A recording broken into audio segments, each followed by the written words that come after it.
dark of the night, whispers of deceit. Shadows dance on the walls. Secrets they repeat, a shadowed figure with eyes full of light. Hiding truths in the shadows where no one dares to pry. Uncover the truth, let the lies come undone. Peel back the layers until the light is shown. Uncover the truth, let the shadows run. Break free from the chains and find the sun. Uncover the truth in the dead of the night, where secrets lie hidden like a whispered bite. Uncover the truth in the dim of the light, where betrayals take root in the heart of the fight. In the rain-soaked streets, under the moon's pale light, a crime unfolds with a twisted, sinister mind. All right. Oh, we got sound effects now. We're moving up in the world. This is Bloodlines and Betrayal. I am your host, the best podcast host in the universe, Steve Cully. And I'm going to be hearing this all day. Coach Schuman, who is exploring the world at the moment. Exploring the world, yes. And on Bloodlines and Betrayal, Coach Schuman had a great case that I had completely forgotten about, and that is the tragic murder of Sean Taylor. He was with the Washington Redskins, a first-round draft pick that I actually played against. When he was at the U in 2002, we played against him, and he was part of that famous draft class in 2004 where the U had 6 players drafted in the first round. And what was the score of that game when you guys played them?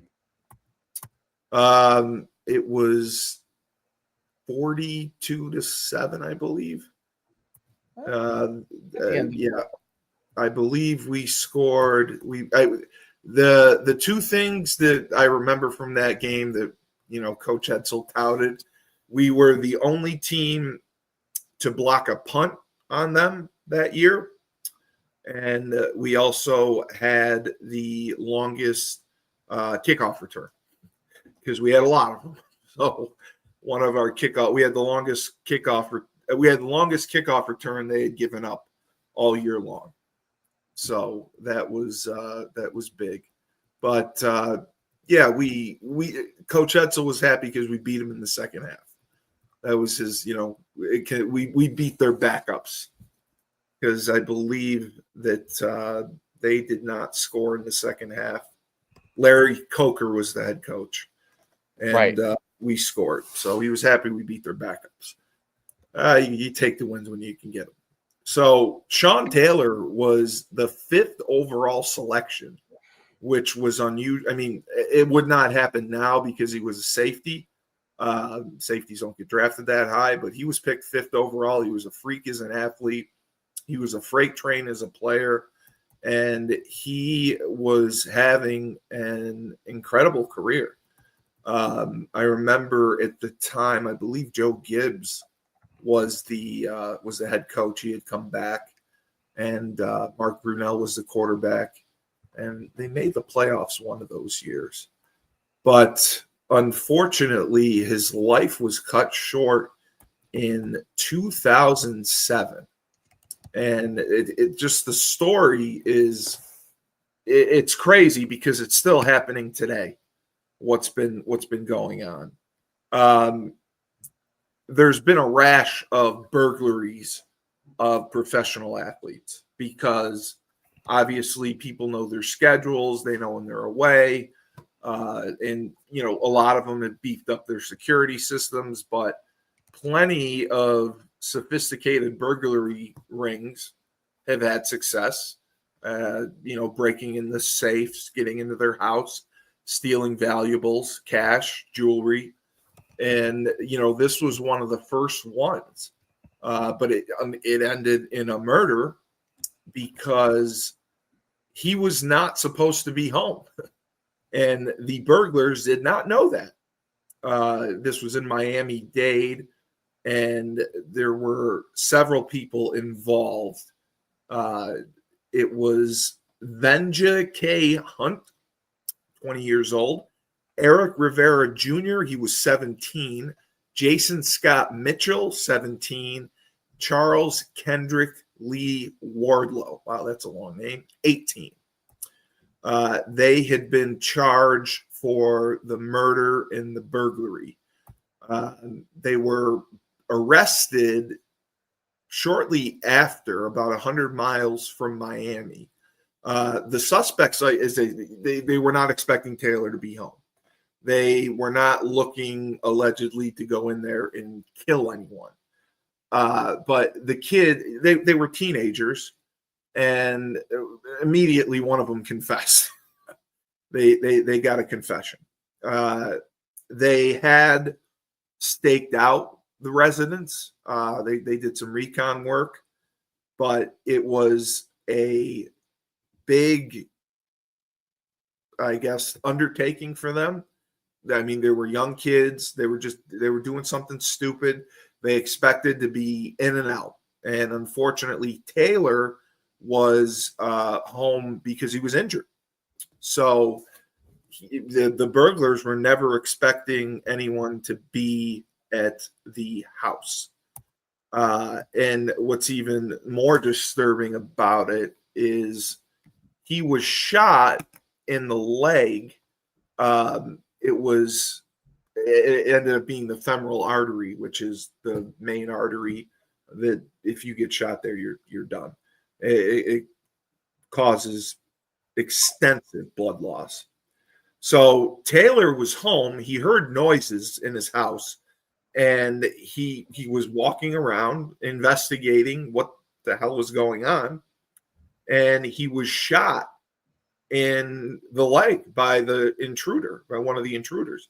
Now, the other thing that's troubling, Sean Taylor's fiance, Jackie Garcia, and his 18-month-old daughter, Jackie Jr., I guess, they were unharmed in the incident. The burglars fled the scene. I don't believe they ended up getting anything. They were shocked that everyone was there and took off. Taylor was rushed to the hospital. And initially, he was responsive, and they thought that he had a chance of surviving. And unfortunately, it did not happen. He was rushed to the hospital, and I believe he died. Yeah, he died that next morning at 3:30 a.m. He underwent 7 hours of surgery. And, the autopsy showed that it was the shot to the leg that severed the femoral artery that killed him. And that's one of the biggest arteries in the body, right? Other than your jugular, yeah, your femoral is the main one. If your femoral gets cut, severed, whatever, you're done. That was a problem. They shot him like in the perfect spot. And it was even Daniel Snyder, the owner of the Redskins at the time, who is not one of the warmest, fuzziest, most nicest people. He was very distraught during his news conference. And he stated, over the last 2 years, I got to really see him grow as a man off the field. And, he said off the field, he became very, very important to me, our organization, and Coach Gibbs. It's a terrible, terrible, terrible tragedy, and we're going to miss him very much. The Miami-Dade police found Taylor bleeding from the wound to his upper leg at his home. after responding to an emergency call placed by his fiance. Taylor had been awakened, like I said, by a noise in the living room, and he was shot in the entrance to his bedroom. And then he was airlifted to the hospital's trauma unit. They didn't initially provide news about the suspects, but I believe there was initially a connection because Taylor had a dispute with several Miami men over his all-terrain vehicles in 2005. What was it? Altering vehicles? His all-terrain, he had like an RV, like the four-wheelers, I'm sorry. Yeah. It led to criminal charges against Taylor, and he received probation after entering a guilty plea, but then he was sued by one of the men. So they thought that it could possibly have been connected to that, and they investigated and interviewed many witnesses. They had evidence, a computer hard drive. They had, I think, some pictures from surveillance from other stores in the area, Right. that were by the road, and they were waiting for answers from investigators. It's a miracle that the fiance and the daughter were not harmed by the intruders. And again, the whole thing, Taylor, he heard the noise. He had a machete that he kept in his bedroom.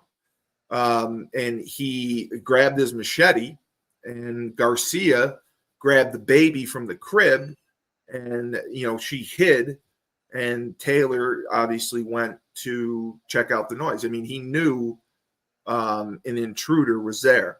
And then, in the darkness, the intruder kicked in the bedroom door and then started firing. And he did have his machete, but he didn't have, obviously, a weapon. So that was crazy. And everyone said he was not a bad guy who has enemies.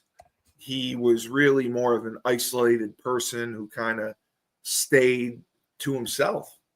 And Sean Taylor's father was, concerned that his house was going to be burglarized because of break-ins, I guess, in the area. The police report said an intruder pried open a window and gained entry, and then was rifling through drawers to try to find anything of value for the burglary. And obviously nothing happened. He pretty much died because of the blood loss that he suffered from the femoral artery.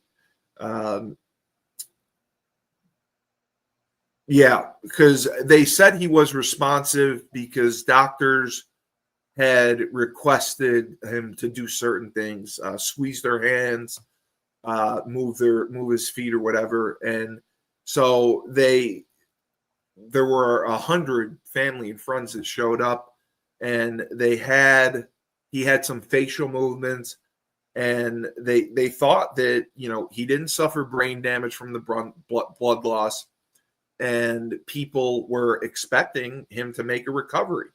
But unfortunately, he never regained consciousness. And the doctors told him that something happened and Sean had gotten weaker. And the next update his father said was that, his son had regressed. And then it was a little while later where the doctors said that we lost him. And, they didn't give any explanation. They said it was just a minute-by-minute process. He was in for hours of surgery. They were upfront from the beginning, but they said that it was a miracle that he was even alive when he got there. But they did tell him that it was going to be touch and go. So what basically happened was the 4 people arrested in conjunction, they were all minors or teenagers. And they panicked and fled 100 miles away from Miami. And once they were detained and arrested, they immediately, I think one of them confessed. So they said that, like, we didn't think he was going to be home. And the one that confessed was not obviously the one that shot him, but he told him who was the one who did end up shooting him.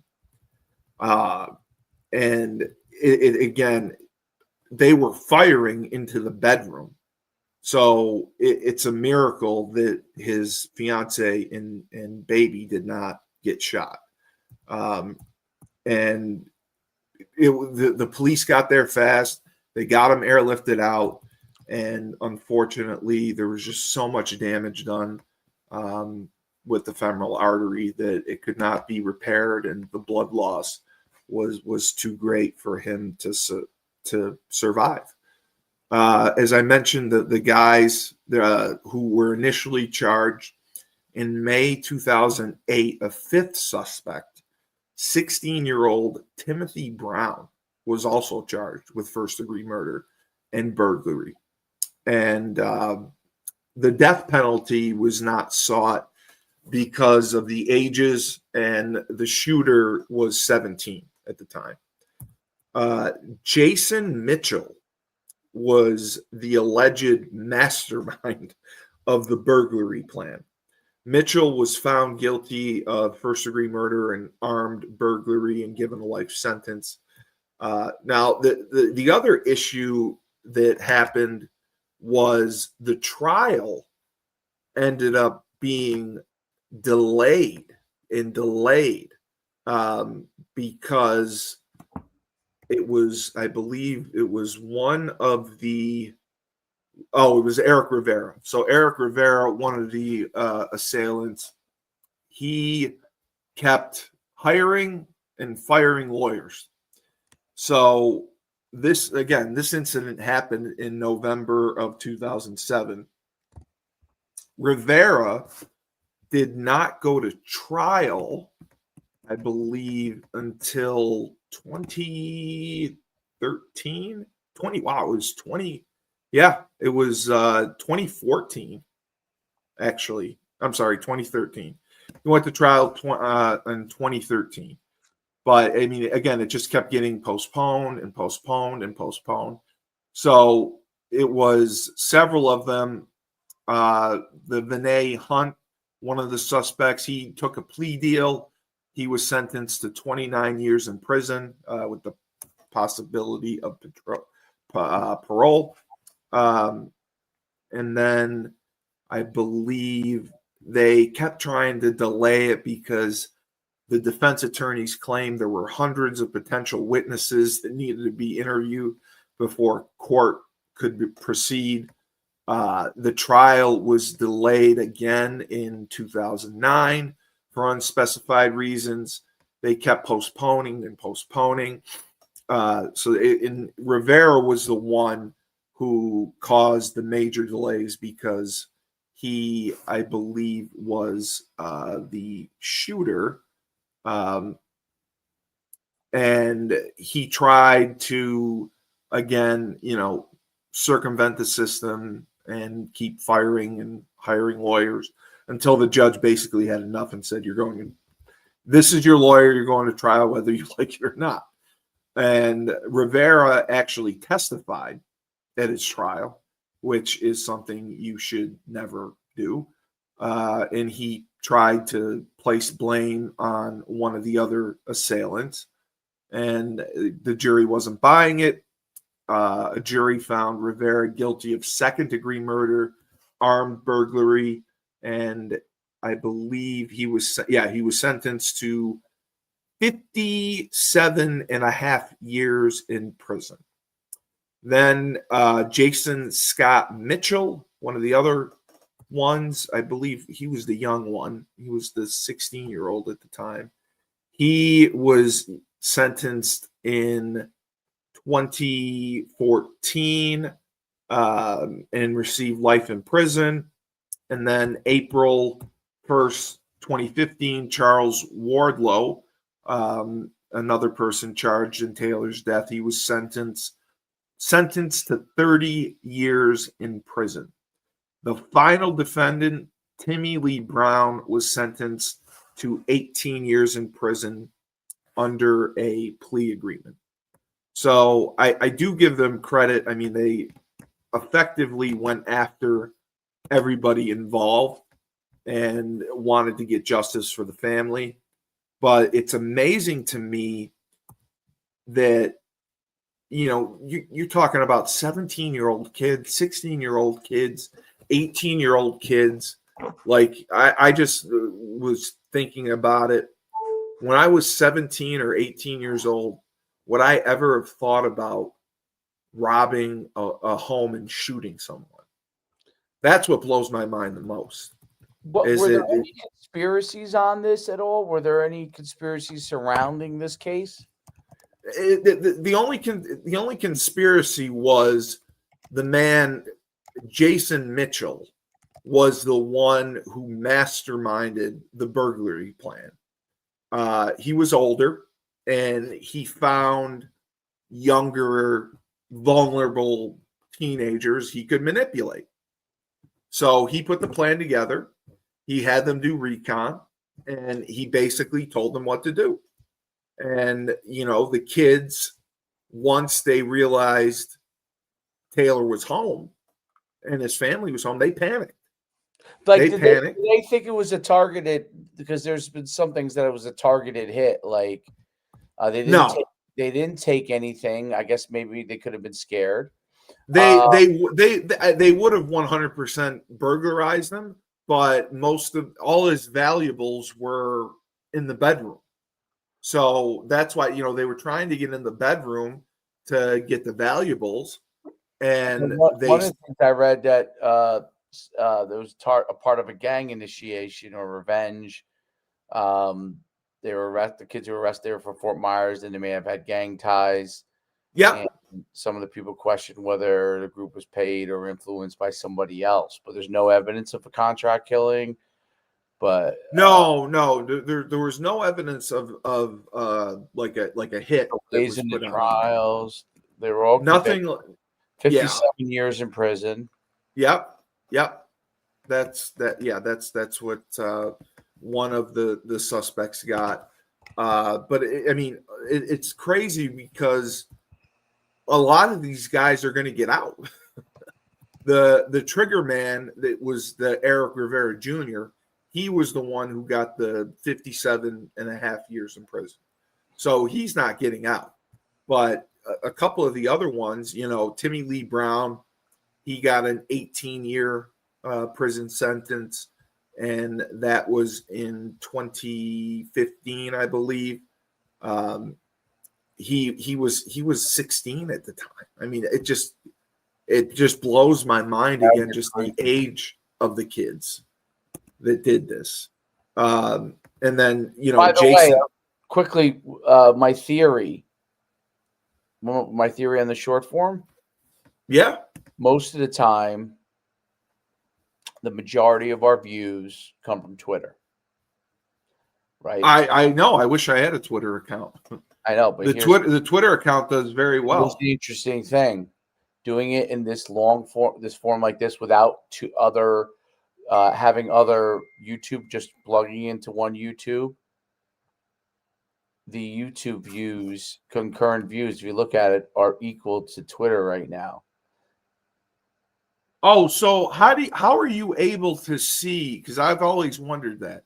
How can you see the different viewership on the platform? You just scroll over to the little eye. See the eye up there? Oh, yeah. Oh, okay. So what that tells me is, I didn't know that. See, what I'm trying to figure out is, you know, what does YouTube want? It does not want you for some reason to stream Oh, to it does. Holy two crap. channels at once. Okay. I see that. It doesn't They want they now, Twitter doesn't like this form as much. Twitter likes the the landscape better. So it does better. yes. Okay. But the truth is, as much as I love Twitter, I really care more what YouTube wants because that's how. Well, because that's where the viewership and the monetization comes in the best. But I think that's interesting. But anyway, continue. So No, it just blows. It wasn't a hit. I just can't believe that. Obviously, this guy, this Jason Taylor, was able to recruit 4 minors or 5 minors to do this. The only one, Vinay Hunt was 20. The shooter, Eric Rivera Jr., was 17. Jason Scott Mitchell was 19. Charles Kendrick Lee Wardlow was 18.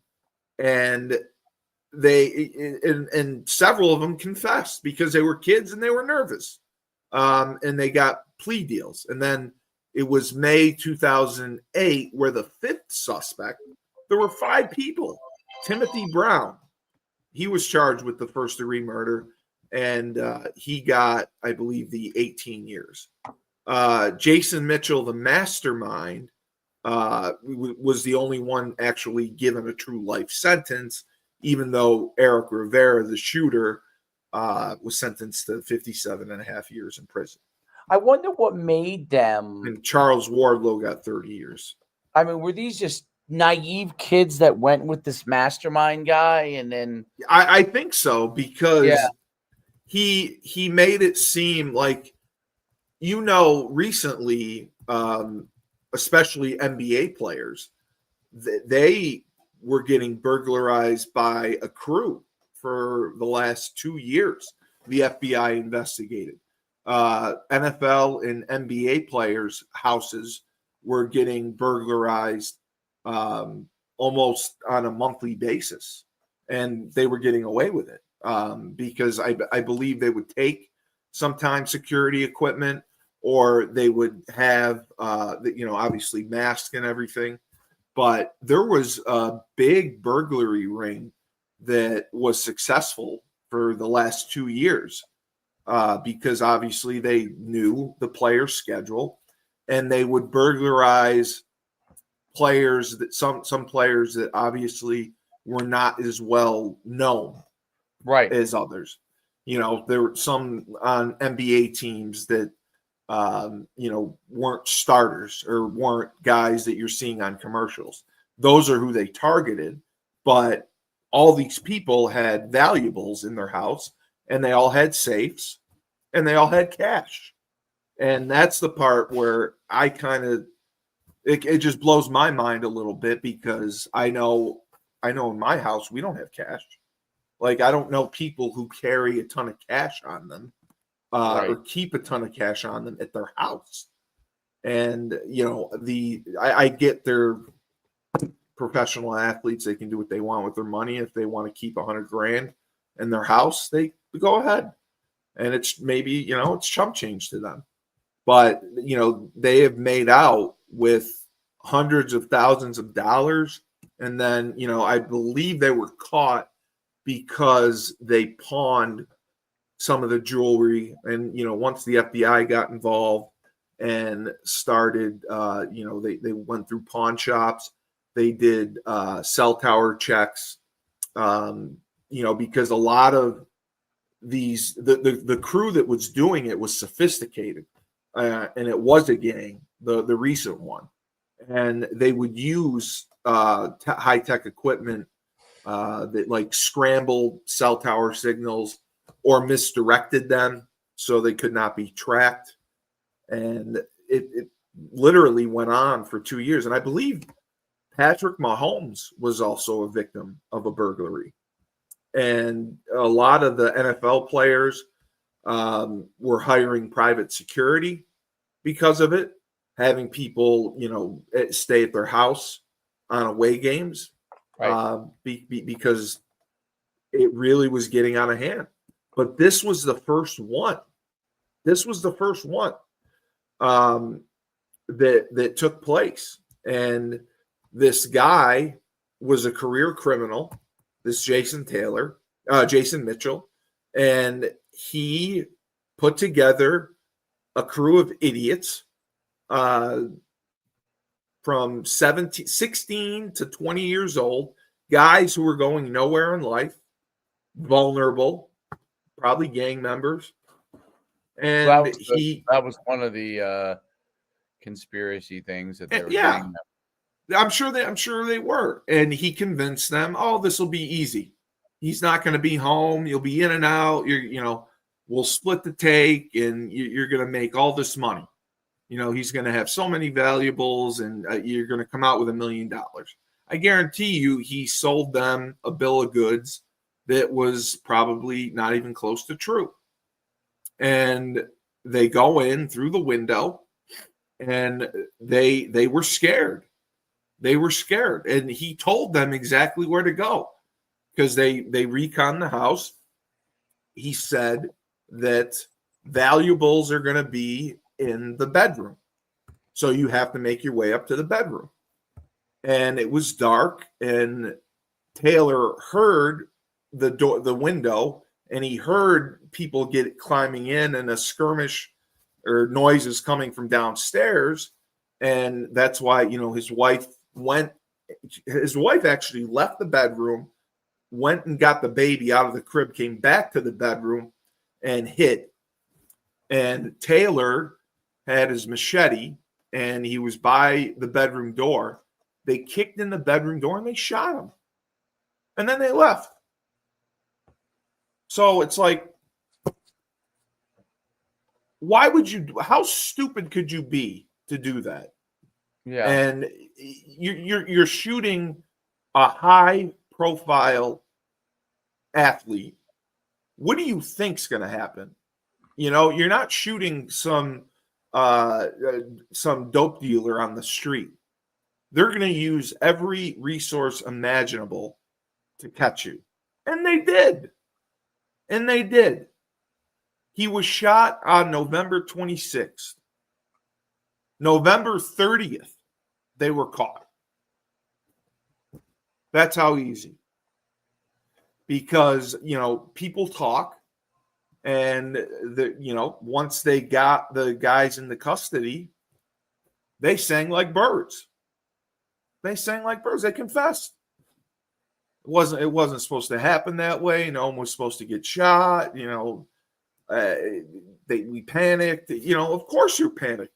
If I was a 16-year-old kid and I'm in a NFL player's house trying to rob him, you're going to make bad decisions. Someone opened fire. And it's so disgusting and tragic that this happened, because it's such a mindless, senseless incident of a guy who was on a burgeoning career, who was special. And, now his fiance is raising the daughter. The daughter doesn't have a father. The daughter will never remember the father. And it's just sickening, and it's sad, because it didn't have to happen. It did not have to happen. And this was the start of it. And as, the next 10 to 15 years went on, burglaries at athletes' house became much more sophisticated, and they became much more prominent. They were happening more and more. So it's just a really sad case. And Sean Taylor, I remember playing against him. I remember just what a dynamic, incredible athlete he was, and then hearing the type of person he was. He was inducted posthumously into the Redskins Ring of Fame in 2008. Many players honored Taylor by wearing his jersey numbers during his college and professional career. He wore 26 at Miami. He wore 36 his rookie year, and then he switched to 21 for the rest of his career. And there were several players that switched their numbers after his death. So, I mean, it just shows he did a lot for the community and charity in the area. He did charity work and community work in the area. And he just did his job well. He wasn't, like I said, overly outgoing. He just was quiet. He kept to himself. He did his job. Well respected by his teammates. Loved by his teammates. And he was, to this day, he is the first player that was voted to a Pro Bowl after his death. So he was posthumously voted to the Pro Bowl, becoming the first deceased NFL player in history to be elected to the Pro Bowl. So that just shows, you know, and he was having a very good season before. I mean, in 2007, he had played 9 games, and he was out with an injury. He had 5 interceptions in 9 games. That was the most that he had in his career, and he was still on his rookie contract. He was about to blow up. If you look at his stats, he got better and better and better. In 2006, the year before, he had 111 tackles. 111 tackles. And then, you know, this year, that year that he was shot, he was leading the team, and I think he was close to leading the league in interceptions with 5 in the 9 games that he played. And it just makes me sick reading about this. And, I mean, it took 5 idiots to do this. And, you know, again, in the absence of leadership, you'll listen to anyone. So they listened to this Jason Mitchell. He's like, oh, this will be easy. You'll be in and out. And we'll all be rich. And, yeah, great job. Took 5 of you to go after this one guy in his house with his wife and his fucking wife and 18-month-old daughter. Yeah. It's just horrible. So it's a legacy that'll live on. And, you know, I'd love to look up and see what they're doing to this day. His fiance and kid, how they are. But just senseless, man. It just shows how stupid our youth can be when they have too much time on their hands. You know, when they're not playing sports, when they're not doing anything productive. Right. Lack of guidance. And, you know, Julius had one of his kids on the show last night. His father played at Florida A&M. He's in the Florida A&M Hall of Fame. He played professionally. He's a actor and musician. And I could not have been more impressed by the way that he was raising his son. But he talked about the importance of activities. He said, I wouldn't care if my kid wanted to be a ballerina. As long as he was doing something, I would support it. And that is how you grow as a person. And he said, you know, he was part of the NFL choir, I guess, men's choir or something. I thought that he said it on the interview. He's a singer. He goes on tour and sings, and he does acting. But he he was talking about it. He said the kids that don't have, and even Julius said this. Julius was like, I came from not a great area in Atlanta. I saw gang life every day. His cousin was in a gang. Everyone he knew was in a gang. And what it taught him was, this is what I don't want to be. Right. Instead of the effect of, this is the life. This is what I want to do. Well, that's the problem. There are people that want that. Exactly. Influenced and make a lot of they're glorified. They get glorified because of it. They get glorified. Yeah, that's the problem. That they get glorified. And he said that he gave a speech at a charity event, and he talked about two of the most influential, closest people in his life. One of them just recently died. The other one is in jail for life. And he's like, I was lucky and went on to play at UConn and play in the NFL. And, my boy, he made some bad decisions. He's in prison for the rest of his life. And he's like, that hit me hard. So that hit me real hard. I need QB tips, Shamarco Thomas. You want a quarterback tip? Don't hold the ball too long. Get rid of it within 2.3 seconds. That's my tip for you. But yeah, no, he was talking about that. So I do agree that the value of kids playing sports and having something that gives you a purpose, a sense of accomplishment. You need that. You can't just come home after school at 3:00 and just sit there. No. I mean, you never let your kid do that. What's your kid going to do? You going to come home at 3:00 and play video games? I know. Well, that's the thing. You have to fight against that. That's And that's what the guy said about his son.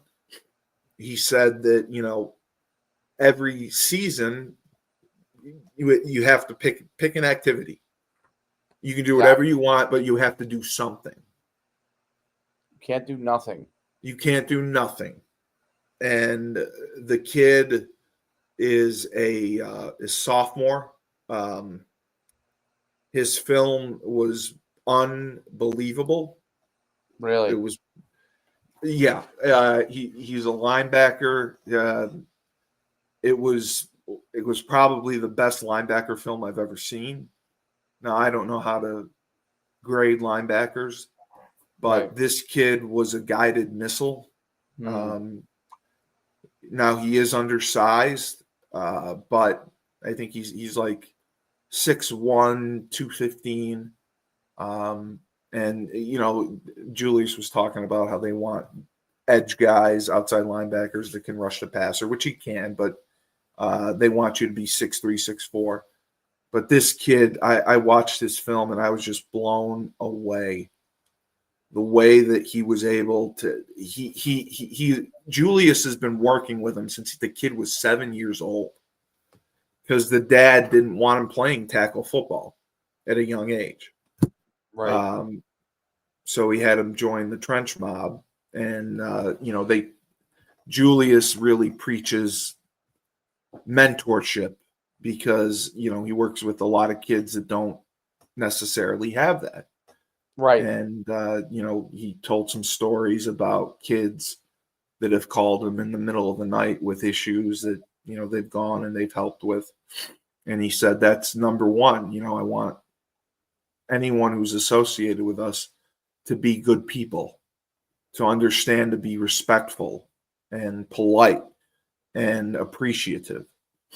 And he makes a point of it. Anyone who's disrespectful to their parents or doesn't appreciate their parents, he cleans that up real fast.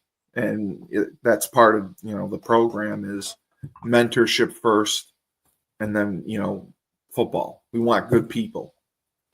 because for you to play at the college level, you have to be a good person. We want you to be a good person so you can handle what's thrown at you. If you're not ready for that, you're going to flame out. Yeah, I think that's true. Yeah. They definitely will flame out, especially now your character is continually tested. Well, yeah, and he said the same thing about social media. He said social media is the death and so toxic for these kids. And, you know, he even talked about trainers. He said there's trainers that ghost kids if they're not elite, if they're not recruited by a P4 school, or if they don't have any offers. He told me that Really? he told me he's taken on several kids that trainers will work with, Yeah. do the bare minimum, and then dump them because they say, I can't have you because you're going to ruin my reputation. You know, I can only have kids that go to P4 schools. I can only have kids that, you know, are going to school on scholarship. So even though you're paying me $100 an hour every, twice a week, I'm not going to work with you anymore. And he just, that just sickened me to hear that a trainer would do that to a kid. And he's taking them on. And I commend him for doing that, because I can't believe that. I've never heard of that.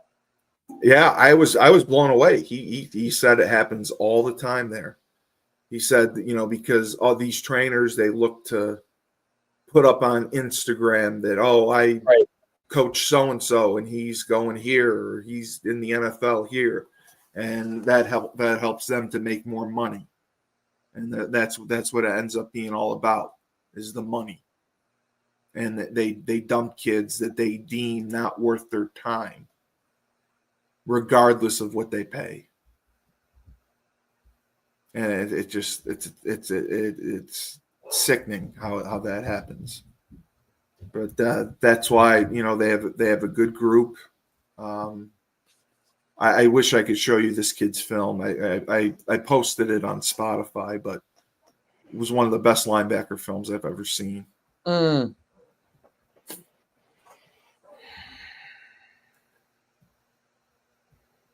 So do you guys have practice tonight? Yes. Well, let's wrap this up and then we'll. Okay. Well, yeah. Tragedy of Sean Taylor. 5 people all in jail, shot in a burglary attempt gone wrong. He wasn't supposed to be home. He was. Thankfully, his wife wasn't harmed, or fiance wasn't harmed, and daughter. But just a senseless act. And 5 idiot teenagers were coached by this criminal mastermind who was a moron. And it's just awful, senseless, and sickening. So for Bloodlines and Betrayal, I'm Steve Cully, the best podcast host in the universe. For Coach Schuman, he's exploring the world as we've seen with his AI. Remember, when life gives you lemons, don't make lemonade. Take 2 oranges and throw them right back in life.